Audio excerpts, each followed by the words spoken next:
Wow! At luto na po ang yummy dinuguan.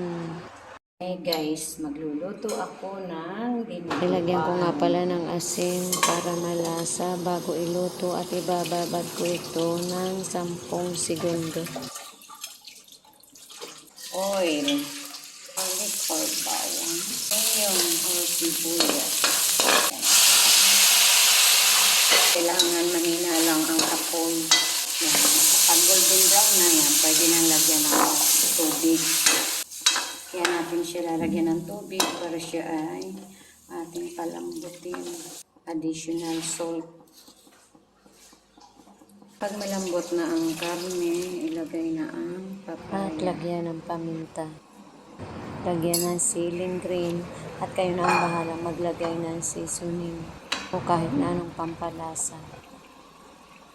Sa totoo lang, hindi ako kumakain ng dinuguan. Nagluluto lang ako nito. Para sa mga nagtatrabaho, kaya ako nagluluto nito. Habang inilalagay ang dugo, tuloy-tuloy lang ang paghahalo.